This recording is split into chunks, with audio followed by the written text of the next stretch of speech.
Shalom tout le monde, merci d'être de nouveau avec nous ce Shabbat où on enseigne la Torah en Yeshua depuis Israël et on va parler de la paracha Émor, cette paracha qui monte d'un degré encore parce qu'il est question des lois des Kohanim, des prêtres et cette nation de prêtres à laquelle nous sommes invités à être, à devenir. Hein.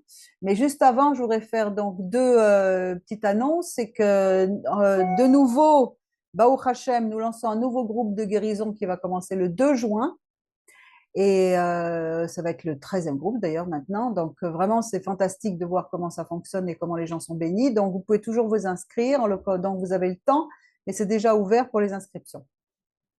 Ensuite, cette semaine, donc la vidéo qu'on va faire ici aujourd'hui, elle va être publique. Je fais qu'un seul message pour regrouper un petit peu.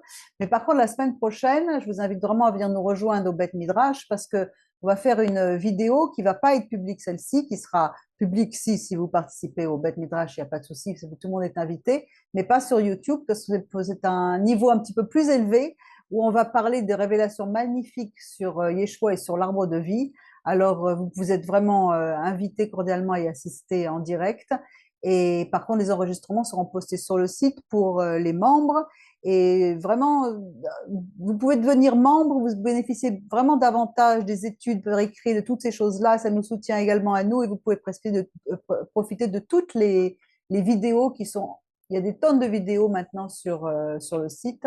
Donc vraiment, considérez à venir vous inscrire pour une des formules qu'il y a. Il y a vraiment à tous les prix. Donc, il n'y a pas de souci. Venez voir pour que vous puissiez être instruits dans toutes les choses qui concernent cette fin des temps dans lesquelles nous sommes, qui sont tellement importantes avec tout ce qu'on vit en ce moment. Alors voilà, merci pour votre écoute. Partagez, faites un like, les commentaires. On aime beaucoup les commentaires. On voit que vous êtes là, qu'on ne parle pas à une caméra. Alors, merci à tous d'être présents. Alors, Lévitique, c'est Lévitique 21 à 24, la fin du chapitre 24. Et l'Haftara, c'est le prophète Ézéchiel qui nous parle encore des lois des Kohanim également. Alors, Lévitique 21, et l'Éternel dit à Moshe, parle et mort au sacrificateur fils d'Aaron et dis-leur que le sacrificateur ne se rende pas impur parmi ses peuples pour un mort. Après avoir enseigné dans les parachutes précédentes à propos des lois de sainteté, la Kdusha, d'accord? Dieu maintenant monte d'un étage, monte d'un niveau et il nous donne maintenant des lois concernant les Kohanim, les prêtres, pour devenir ce royaume de prêtres. C'est les conditions par lesquelles on est digne de pouvoir apparaître en sa présence, travailler dans sa présence. Et tout ceci, ça nous enseigne sur cette paracha, sur les fêtes également. Il y a tout ce chapitre de cette paracha de Émor comporte différentes choses très importantes sur les lois de pureté, sur les fêtes, et ensuite ça se termine par un drôle de commandement qui est de celui si tu trouves un corps mort dans les champs, etc. Donc on verra à peu près quel est le lien qu'il y a entre toutes ces choses. Alors un Kohen ne devait pas être en contact avec la mort. Dans les études précédentes encore, les vidéos, on a vu que la mort, c'est en fait la source d'impureté rituelle, une source d'impureté rituelle extrême, hein, c'est la plus grande, parce que c'est la conséquence du péché, de la division et du péché. Et toute la pensée biblique, toutes ces choses-là, ça tourne autour de la vie et la mort. C'est-à-dire qu'en fait, quelle est la pureté, quelle est l'impureté? Et c'est complètement en contraste avec toutes les religions païennes, et d'ailleurs même des religions et des pratiques encore païennes qui se pratiquent encore de nos jours, hein, dans certains endroits, où il y a le culte des morts. Et on fait des grandes tombes, on fait le culte des morts, on sort même des corps de leurs tombes, etc. Il y a toute une chose. Et à l'époque, on savait même que même Pharaon était lui enterré avec ses serviteurs vivants pour qu'ils puissent le servir dans l'après-vie, dans la vie de l'au-delà. Mais Dieu, lui, ne nous permet pas, il ne permet pas à ses prêtres qui sont là pour canaliser de la lumière, d'avoir un contact avec toutes sortes de morts. Alors, un Kohen ne pouvait pas être en contact avec la mort, ni avec une femme divorcée, ni une prostituée, enfin, ne pas épouser une femme divorcée, ne pas épouser une prostituée, plein de choses qui sont en fait des degrés de pureté, on va le voir au fur et à mesure. Alors, ici, on parle vraiment de Kdusha. La Kdusha, on l'a vu dans les autres vidéos aussi. Savoir la Kdusha, c'est de pouvoir canaliser la lumière qui vient d'en haut. Quand on a besoin de devenir cette nation de prêtres, ça veut dire qu'un Kohen, il doit envoyer fournir, être le canal pour cette Kedusha. Kodesh, on parle de Kodesh quand on parle de la lumière supérieure. Et l'opposé, on l'a déjà vu, c'est Tum'a, ça veut dire le blocage. C'est-à-dire qu'on bloque la lumière et l'énergie divine de rentrer dans nous. Quand on est le canal qui permet que cette lumière se manifeste, à ce moment-là, on devient des prêtres. Et on doit pourvoir et fournir de la lumière à tout le monde, c'est-à-dire sa lumière. Comme il est dit dans Matthieu 5, vous êtes la lumière du monde, une ville située sur une montagne ne peut être cachée, on n'allume pas une lampe pour la mettre sous le boisseau, mais on la met sur le chandelier et elle éclaire tous ceux qui sont dans la maison. Que votre lumière luise aussi devant les hommes, afin qu'ils voient vos bonnes œuvres et qu'ils glorifient votre Père qui est dans les cieux. Et en plus, on avait vu dans une vidéo précédente qu'il fallait que pour tous ceux qui rentraient dans la maison, qu'ils voient cette lumière. Et la maison, c'est notre âme, bien sûr. Elle a besoin de briller pour pouvoir briller sur les autres. Alors, cette lumière supérieure, elle vient du niveau de l'arbre de vie qu'on appelle Keter, la couronne, d'où provient toute la sainteté, toute la lumière, toute l'essence divine qui est canalisée petit à petit, filtrée pour arriver jusqu'à nous. Par conséquent, le Kohen, lui, il s'occupe de Kedusha. Donc, il ne peut pas devenir impur, c'est-à-dire bloquer la lumière, puisqu'il est là pour canaliser la lumière. Alors, il y a plusieurs niveaux dans la lumière, de la même façon qu'il y a plusieurs degrés d'impureté. C'est pour ça qu'en ce moment, on fait le compte du Homer, qui nous fait remonter les 49 degrés d'impureté pour arriver à recevoir cette Torah. Donc, devenir au service de Dieu, donc des prêtres pour rendre un culte à Dieu. Et en plus, plus on reçoit cette lumière, plus ça remplit le niveau de nos âmes, le Nefesh, Roar, Neshama. Toutes ces choses, on les étudie dans le cours de Kabbale biblique, dans les cours de restauration de l'âme, dans les groupes de guérison, etc. Ces lumières, elles sont associées, c'est ce qu'on répète à chaque vidéo, à des vases. C'est-à-dire que, toujours le même message. La lumière, elle est donnée sans cesse. Et ce sont nos vases à nous qui la limitent en fonction de ce qu'on peut recevoir comme bénédiction et comme lumière. Plus nous agrandissons notre vase, plus nous recevons. Plus nous mettons de l'huile dans les vases, plus nous fournissons des vases pour recevoir de l'huile, plus l'huile va être versée, jusqu'au moment où les vases vont s'arrêter. C'est nous qui décidons.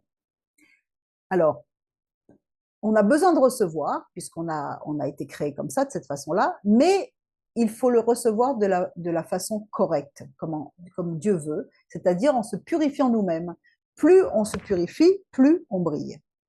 Donc, tout notre travail de sanctification, c'est de pouvoir recevoir les bontés de Dieu pour pouvoir les dispenser, c'est-à-dire les partager.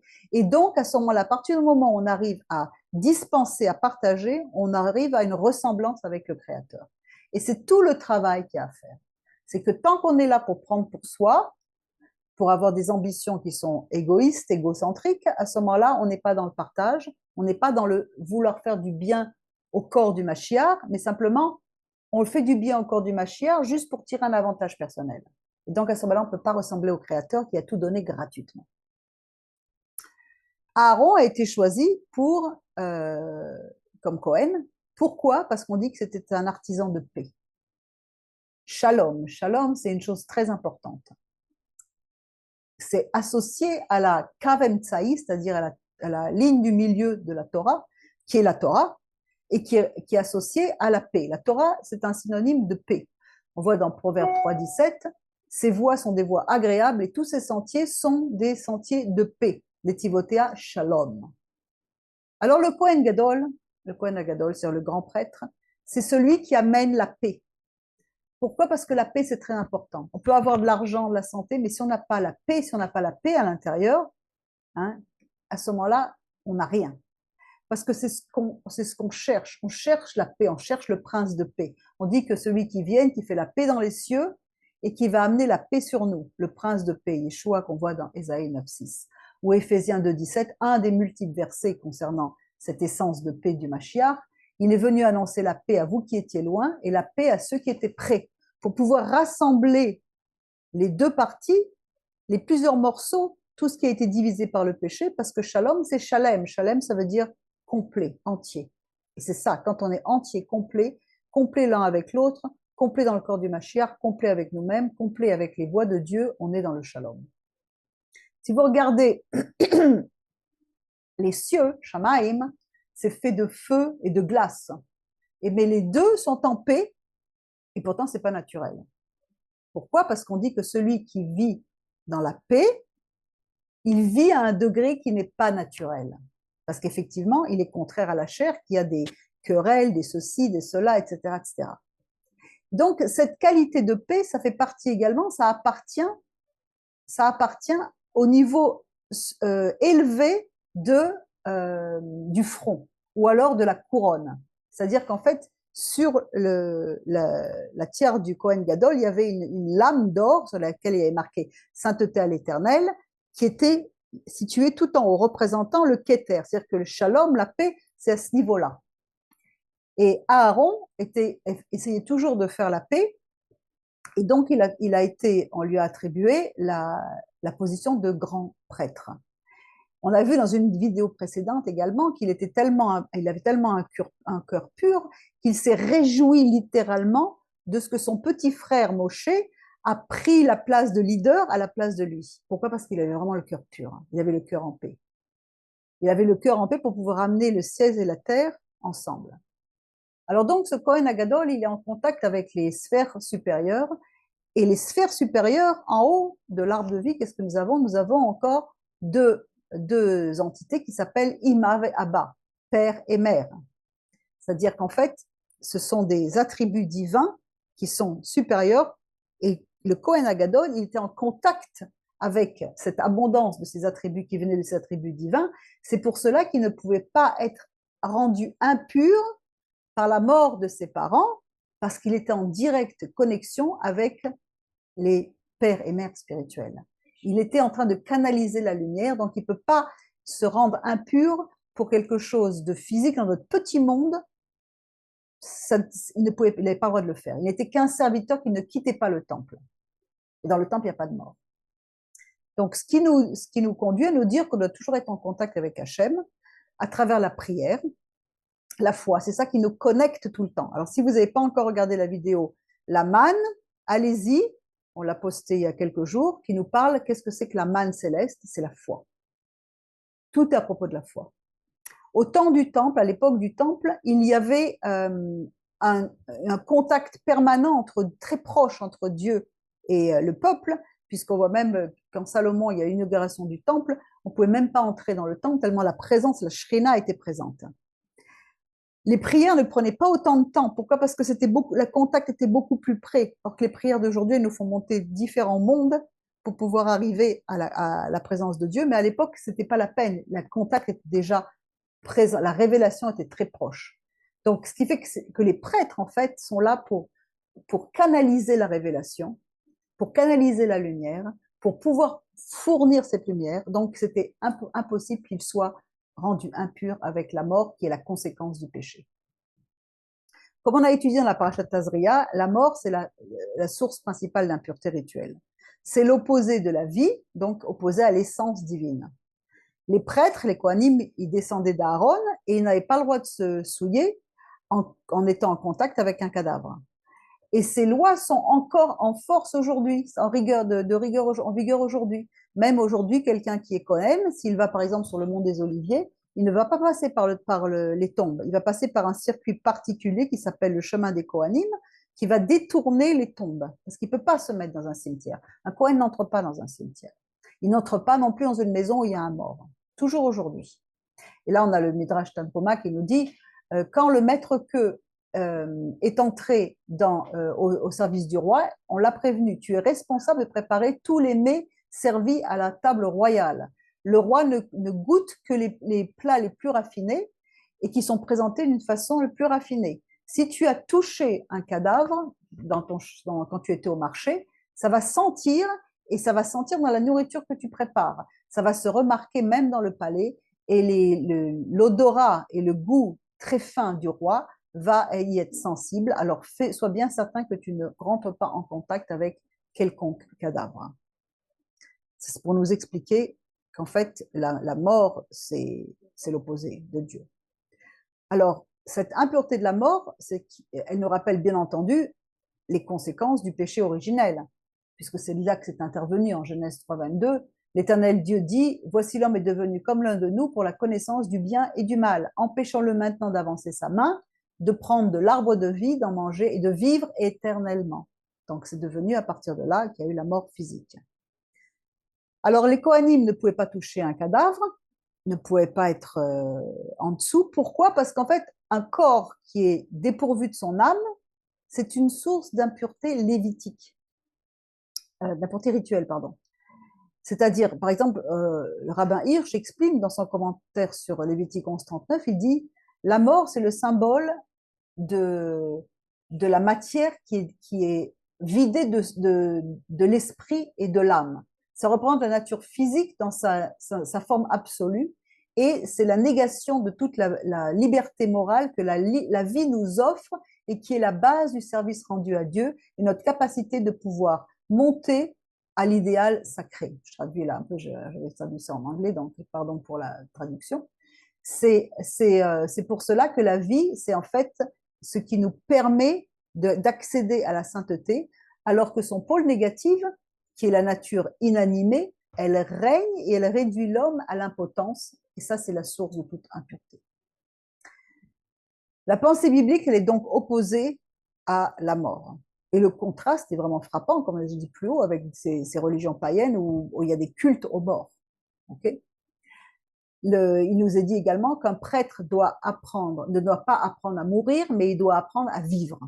C'est vraiment ça, c'est la vie et la mort. Quand on se vide de cette kdusha, qui symbolise de vie, de lumière, d'énergie, de tout ça, on devient la proie de ce qu'on appelle les chitsonim, c'est-à-dire des mauvais esprits, mettons. Ce concept d'être vide, c'est également dans la paracha, de ce vide, hein, on va en parler à la fin, on terminera la paracha avec ça. Qu'est-ce que c'est que l'impureté de la mort? On en a parlé plusieurs fois, on le développe dans les groupes de guérison, on le développe dans la formation restauration de l'âme, etc. Il y a 4 niveaux de la volonté de recevoir. Et entre autres, la volonté de recevoir d'une façon égoïste, égocentrique. Et le dernier stade, c'est le corps. Le corps qui, lui, il veut, sans, il n'est jamais rassasié.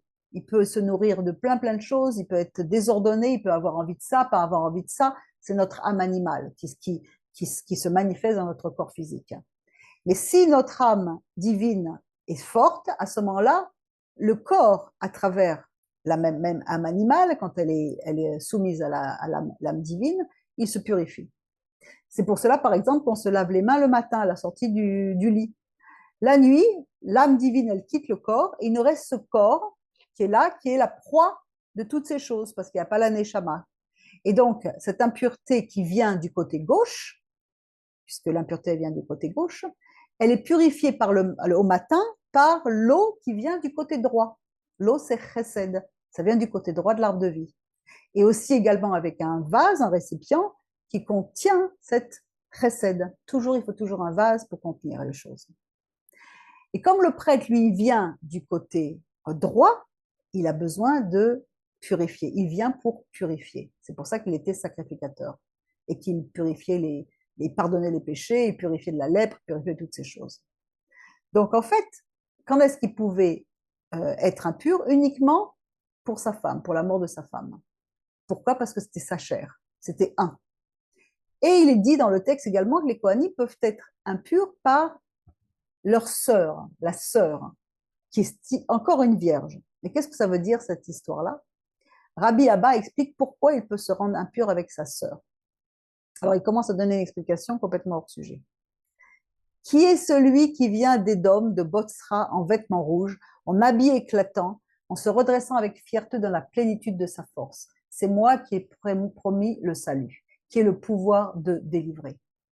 Et si je prends la version du Targum qui nous dit « Celui qui a dit cela s'apprête à frapper Édom, à tirer vengeance de Botsra, à exercer sur son peuple un juste châtiment, comme il l'a juré par sa parole.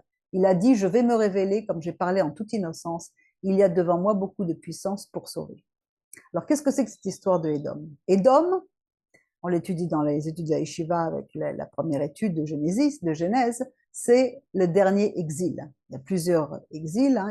Il y a il y a, il y a plusieurs exils. Le quatrième, je vais parler de ça pour pas être trop longue. Le quatrième de ces exils, c'est Édom, qui est le plus long de tous, dont on ne sait pas encore complètement quand est-ce qu'on va en sortir. À cause de quoi? Parce que il a été déclenché à cause de la haine gratuite. C'est pour cela que le deuxième temple a été détruit, à cause de la haine gratuite. Et ensuite, il est dit, après avoir dit qu'il y avait le Tohu Bohu, qu'il y avait donc l'esprit de l'Éternel, l'esprit de Dieu qui planait au-dessus des eaux. Ça, c'est l'esprit du Mashiach. Ruach Elohim refet al pnei hamayim. Ça, c'est l'esprit du Messie qui était là, déjà. Ça, vous étudiez dans la yeshiva, ça, tout ça. Et qu'est-ce qu'il est dit? Qu'en fait, Hachem, justement, va nous venger de ce que les nations ont fait subir à Israël. Pendant 12 mois, il est écrit, et tous les ennemis vont mourir. Tout ça, c'est dans le Zohar.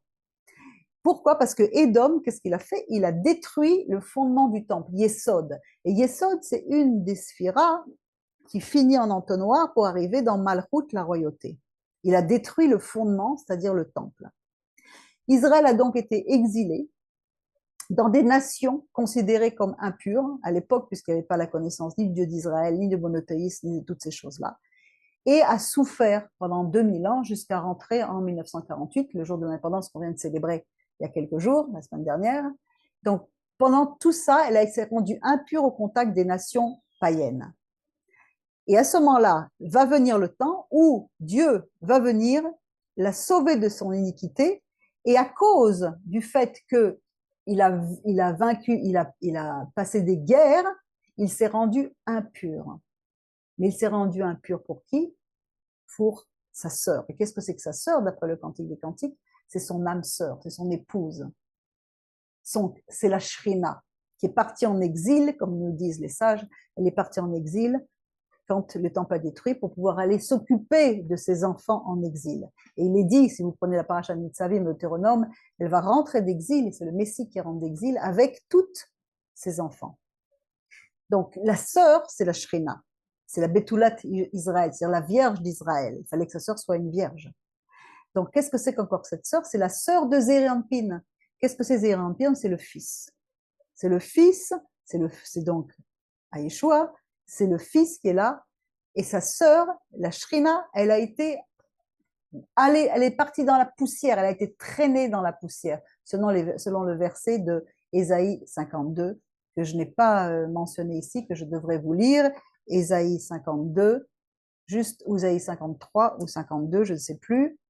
Voilà, réveille-toi, réveille-toi, revêt ta parure Sion, revêt tes habits de fête Jérusalem, ville sainte, car il n'entrera plus chez toi ni incirconcis ni impur. Secoue ta poussière, lève-toi, mets-toi sur ton séant Jérusalem, détache les liens de ton cou, captive fille de Sion, car ainsi parle l'Éternel, c'est gratuitement que vous avez été vendus, et ce n'est pas à prix d'argent que vous serez rachetés. Non, c'est moi qui vous rachète.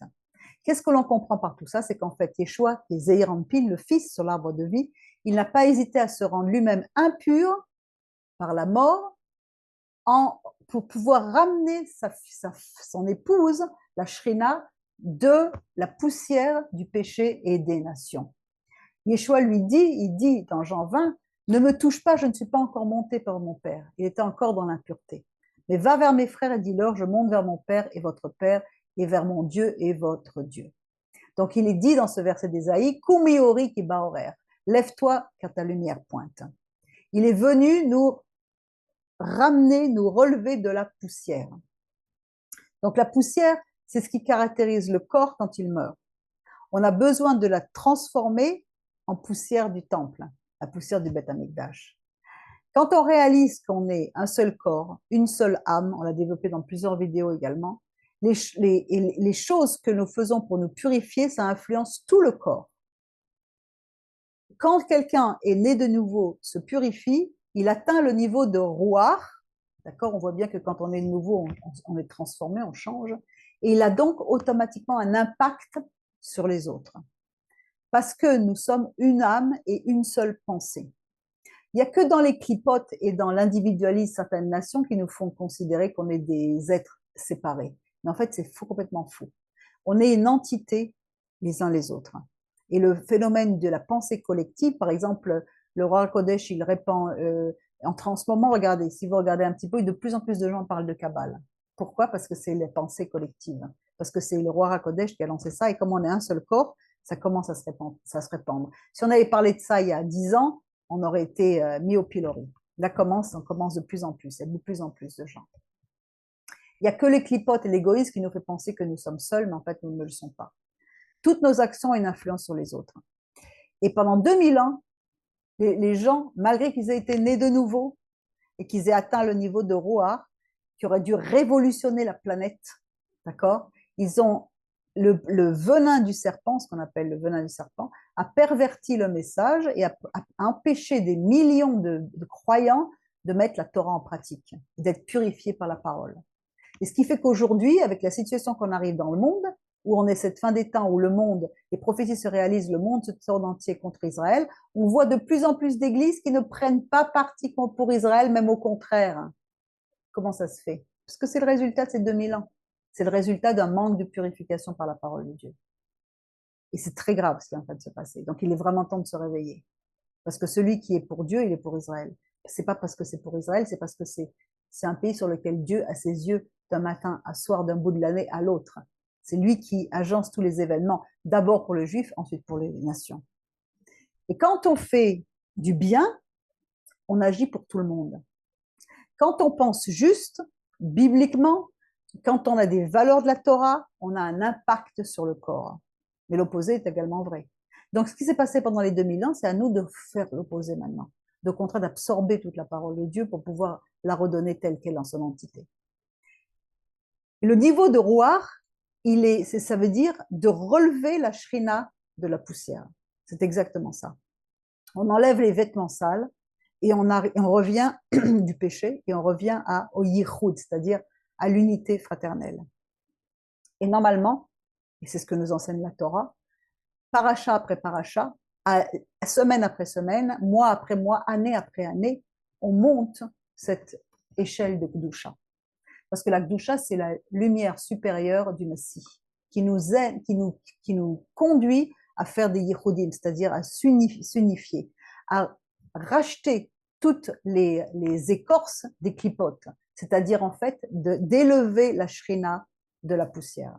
Donc on devient une fois de plus un corps uni en arrivant à mettre le commandement royal de s'aimer les uns les autres, normalement plus que la semaine dernière. Normalement, on doit procéder un petit peu chaque fois. Puisqu'on approche près de la lumière, donc automatiquement, on devient plus proche les uns les autres. Et c'est ce que Yeshua, il a tout accompli pour nous. Un Kohen devait être limité en choisissant son épouse. Il n'avait pas le droit de marier une femme divorcée ou bannie ou qui avait été impliquée dans des relations interdites, etc. Et le Kohen Gadol, lui, ne pouvait même pas marier ni une divorcée, ni une veuve, ni une prostituée, simplement une vierge de la maison d'Israël. Donc, qu'est-ce que ça veut dire? Ça veut dire qu'il veut que nous soyons une épouse irréprochable. Éphésiens 5, 27, afin de faire paraître devant lui cette assemblée glorieuse, sans tache ni ride, ni rien de semblable, mais saine et irrépréhensible. Le Kohen Gadol, il ne pouvait même pas sortir du temple, parce qu'il était devant Dieu en tout temps. Il avait été appelé, son appel, c'est d'être constamment devant Dieu. Et la purification de la mort à travers le seul exception, c'était avec la purification des vaches rousses. Il se rendait impur pour pouvoir rendre pur celui qui avait été impur par un cadavre. Et c'est exactement ce qu'a fait Yeshua encore une fois. Dans ce cas-là, il se rendait impur pour purifier l'Israélite qui avait été en contact avec un cadavre. Et Yeshua, qui est le grand sacrificateur, n'a pas hésité d'aller hors du camp pour porter nos péchés et pour nous nettoyer de toute la mort rituelle, l'impureté rituelle de la mort que nos péchés ont apporté. Et en même temps, il a été le parfait sacrifice et le parfait Kohen Hagadol. Hébreux 13, c'est pour cela que Yeshua aussi, afin de sanctifier le peuple par son propre sang, a souffert hors de la porte.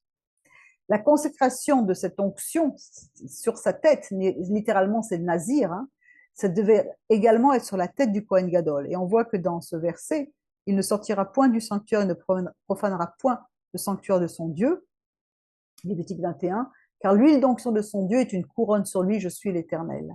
Qui nezer shemen mishrat alav, c'est-à-dire qu'en fait, Eloav alav, c'est-à-dire que mishrat, c'est les mêmes lettres que Mashiach. Donc encore une fois, il est question de notre Messie ici, le loin. Le Kohen il était interdit de faire pousser ses cheveux ou de déchirer ses vêtements. Et le jour où Yeshua il a affirmé sa divinité devant le Kohen Gadol, celui-ci prophétiquement a déchiré ses vêtements. Marc 14, Yeshua garda le silence, ne répondit rien, et le souverain sacrificateur l'interrogea de nouveau et lui dit, es-tu le Mashiach, le fils de Dieu béni? Yeshua répondit, je le suis. Et vous verrez le Fils de l'homme assis à la droite de la puissance de Dieu, venant sur les nuées du ciel, fait référence à Daniel. Alors, le grand Kohen, le Kohen Gadol, déchira ses vêtements et dit, qu'avons-nous encore besoin de témoins? Donc il y a un acte qui s'est produit là, pour laisser la place au sacrificateur. Et là, je veux terminer avec un passage qui va suivre les fêtes et qui a l'air d'être complètement hors sujet. Ce passage, il nous rappelle, c'est donc relié à la paracha où Dieu nous dit que son nom ne doit pas être profané, dans Lévitique 22. Vous ne profanerez point mon saint nom, afin que je sois sanctifié au milieu des enfants d'Israël. Je suis l'Éternel qui vous sanctifie. Et là, il dit Techalelu. Le mot hébreu, donc c'est de profaner, c'est halal. Et ça, c'est lié à un corps vide, un cadavre. Halal, c'est ce qu'on dit, la même chose. Comme dans Deutéronome 21, il dit, si dans le pays dont l'Éternel ton Dieu te donne la possession, on en trouve étendu au milieu d'un champ un homme tué, sans que l'on sache qui l'a frappé, halal, c'est-à-dire c'est un halal, c'est-à-dire qu'on a la même chose. Qu'est-ce que c'est qu'un halal? Encore une fois, un corps sans âme, c'est un corps qui n'a plus d'âme, donc ça veut dire qu'il est vide. Et quand on profane le nom de Dieu, c'est comme si on le vidait de l'essence, de son essence. C'est une absence de la présence de Dieu. On n'en veut pas. Et Dieu ne veut pas que nous créions une vide de sa présence, sinon c'est de la profanation.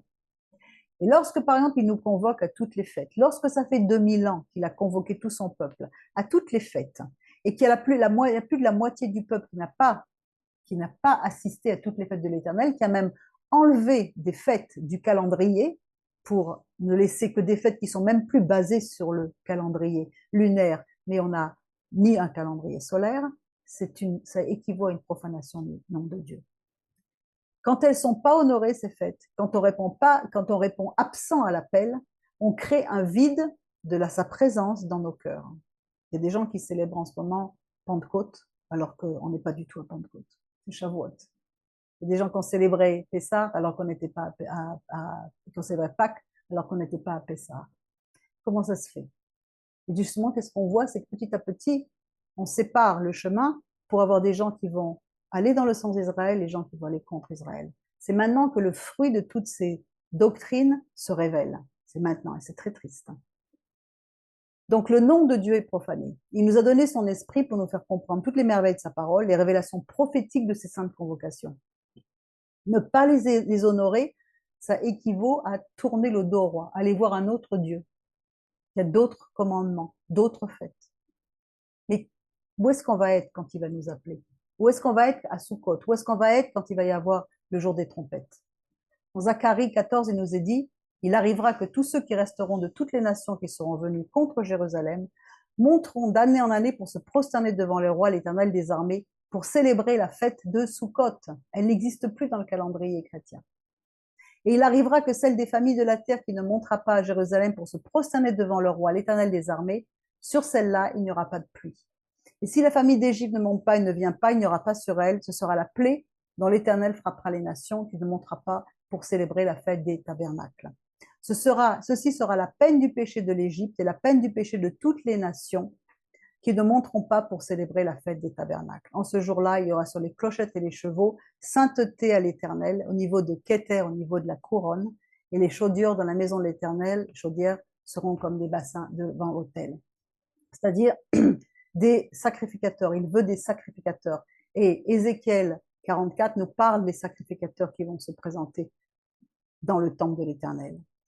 Les prophéties de Zacharie annoncent également que le nom de Dieu sera un, Hashem Echad, c'est-à-dire que ça va nous parler de l'omniprésence de Dieu sur terre. Il va revenir avec toute sa présence remplir tout. Mais il nous faut des vases pour accueillir cette présence. Si on n'a pas le vase pour accueillir cette présence, qu'est-ce qui va remplir? Chaque créature va connaître son nom et pas un ne sera laissé sans la connaissance de l'Éternel. Il nous appelle à devenir des sacrificateurs, c'est-à-dire à élever, relever de la poussière sa shrina pour le corps du Mashiach, rétablir la lumière, rétablir toute la vérité pour pouvoir canaliser cette puissance énorme à laquelle il nous appelle pour devenir des vases, des canaux. C'est-à-dire, nous-mêmes, chaque canot, pour devenir un royaume de sacrificateurs, il faut déjà connaître la parole, la mettre en pratique et répondre à l'appel quand il appelle. C'est ça, être des sacrificateurs. Alors voilà ce que je voulais partager pour vous. Aujourd'hui, je sais que c'est un grand week-end, qu'il n'y en a pas beaucoup qui sont présents, mais c'est un message qui a été donné et que tous ceux qui ont des oreilles entendent. Parce que c'est le moment vraiment de prendre position pour l'Éternel, pour sa parole, pour la Torah, pour toutes les sources bibliques qu'il y a tout autour, tout ce qu'on enseigne, et pour Israël. Ne laissez pas Israël de côté, parce que c'est laisser Dieu un petit peu de côté également. Alors, merci de votre écoute. Donnez-nous des commentaires. Rejoignez le Shabbat pour des discussions qu'on va maintenant avoir édifiantes. Et je vous rappelle que nous entamons un prochain groupe de guérison le 2 juin. Vous pouvez déjà vous inscrire pour travailler à votre salut. Shalom et merci à tous.